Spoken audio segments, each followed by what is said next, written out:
సుశీల అండి, మాది Warangal proper. So నేను ఇక్కడికి వచ్చేసి 26 ఇయర్స్ అవుతుంది హైదరాబాద్కి వచ్చేసి. ఈ అవార్డే కాదు, నాకు చాలా అవార్డ్స్ వచ్చాయి. అంటే ఉత్తమ ఉద్యమ గాయనిగా నేను తెలంగాణ స్టేట్ ఫస్ట్ అవార్డు తీసుకున్నాను మన తెలంగాణలో.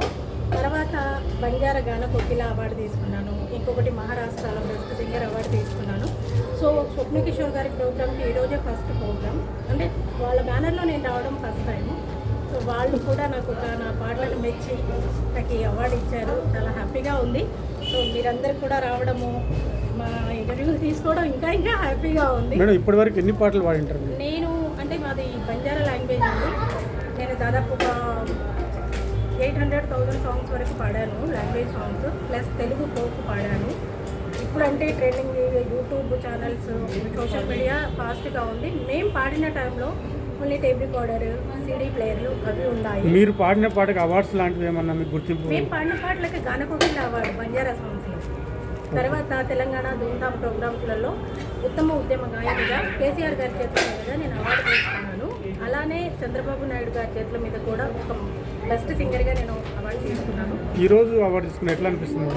ఈరోజు నాకు అసలు ఈరోజు మరవలేదు, అంత బాగా అనిపించింది. ప్రోగ్రామ్ కూడా చాలా బాగా చేస్తున్నారు స్వప్న కిషోర్ వాళ్ళు. వాళ్ళ బ్యానర్లో నేను ఫస్ట్ టైం రావడము నాకు చాలా సంతోషంగా ఉంది. ఇలాంటి ప్రోగ్రామ్స్ వాళ్ళు ఇంకెన్నో ఎన్నో చేయాలి. వాళ్ళ ప్రోగ్రామ్స్లో నేను రావాలి. మీరందరూ కూడా మళ్ళీ నా ఇంటర్వ్యూ మీరు తెలుసుకోవాలని నేను కోరుకుంటున్నాను. ఒక లైన్ బంజారా शादी भाई रे इतली तो लड़े रे यालो तू भड़के नर बड़के अंदरी मरोरियालो अंदरी मरोरियालो. ఇలాంటి పాటలు దాదాపు 800,000 సాంగ్స్ మేడం మీ ఉన్నాయి. పాడిన పాటలో బాగా ప్రావీణ్యత ఉన్న పాట ఏమన్నా బాగా పాపులర్ అయినది అయితే ఫేమస్? ఇక బాగా అంటే అన్నీ బాగానే ఉన్నాయి. నేను ఒకటి అని చెప్పలేను, ఒకటి అని చెప్తే అందరూ హర్ట్ అవుతారు. సో నేను పాడిన పాట ఏంటండి? ఏ పాట? తెలుగు పాట. నా ఫేవరెట్ సాంగ్ జానకమ్మ శ్రీవారికి ప్రేమలేఖ అనే సినిమాలో జానకి గారు పాడిన పాట.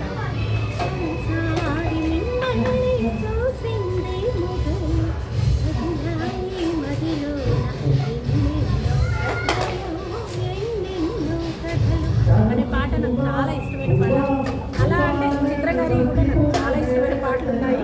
సో ఈ రోజు అంటే నేను ఇంతకంటే ఎక్కువ చెప్పలేను. ఏ పాట అయినా పాడగలుగుతాను.